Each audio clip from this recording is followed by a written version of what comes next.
Hey everyone, welcome back to Corporate Decoder, the place where we uncover the hidden stories within corporate filings. And today we're dissecting a report from a company known in the medical device space. You might be surprised to learn what is happening behind the scenes. Before we dive in, if you appreciate decoding these important documents for actionable insights, make sure you are subscribed, and for more exclusive discussions and community interaction, join our Discord channel. The link is in the description. Alright, we're looking at a Form 8K from ZYNEX Inc. Now, 8K filings are like a company's way of shouting out an important event that shareholders need to know about right away. Think of it as a special bulletin. The main event here is the finalization of a separation agreement with Anna Luxock, the former Chief Commercial Officer. This isn't just a simple goodbye. This report details the terms of her departure, which was initially announced back in October. It seems like negotiations were ongoing for a bit to iron out the specifics of her exit. Now for the juicy part, what did Miss Luxock get out of this? Well, the company approved the accelerated vesting of over 60,000 restricted shares of ZYNEX's common stock. Accelerated vesting means she gets these shares much sooner than originally planned, essentially cashing in on them now rather than waiting. This is often part of a severance package for key executives. These accelerated shares are tied to her original employment agreement and a more recent separation agreement she signed. It's important that she signed this separation agreement because it likely includes clauses that protect the company, perhaps by preventing her from suing or competitively working against them for a certain period. These terms are usually quite carefully negotiated. This is where we see how executive compensation can really take shape, especially during departures. While the filing doesn't list the exact dollar amount she's receiving in severance, it points to her original employment agreement and proxy statements for those details.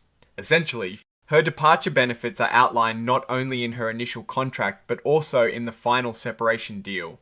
Think of it as a package deal, with the accelerated stock being a significant part of that. The report is signed off by Stephen Dyson, the Chief Executive Officer. This confirms that these significant executive changes and agreements are being officially recognized and reported to the market. Now, let's look at this from a broader perspective.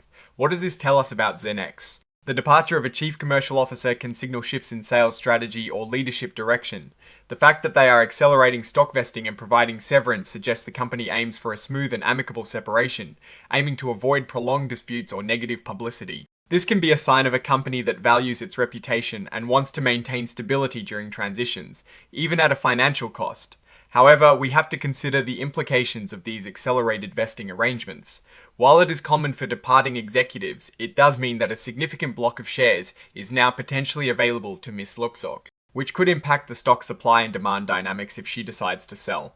For investors, understanding the total value of these packages and any potential lockup periods or selling restrictions is crucial. Looking at ZYNEX's overall business, they are in the medical device sector, focusing on areas like electrotherapy and patient monitoring. Departures at this level can sometimes hint at internal strategy reviews or perhaps dissatisfaction with performance that led to the resignation in the first place. Without more financial detail in this specific 8K, it is hard to pinpoint direct financial impacts from this departure alone, but it is a signal to watch how the company's commercial strategy evolves under new leadership or a restructured team. In conclusion, this 8K filing from ZYNEX reveals the finalized terms of a key executive's departure, highlighting accelerated stock vesting as a significant component of her severance. While this signals a structured exit, it is a reminder for investors to stay informed about executive compensation and its potential impact on the company's stock. The company needs to ensure its commercial strategies remain strong to drive future growth. Alright, that is our breakdown of ZYNEX's latest filing. What is your take on these executive transitions and what they might mean for the company's future direction? Drop your thoughts in the comments below. If you found this analysis valuable, hitting that like button really helps us out, and subscribe for more consistent deep dives into the corporate world. Don't forget to check out our Discord channel linked in the description for more of these conversations. Thanks for watching. See you next time.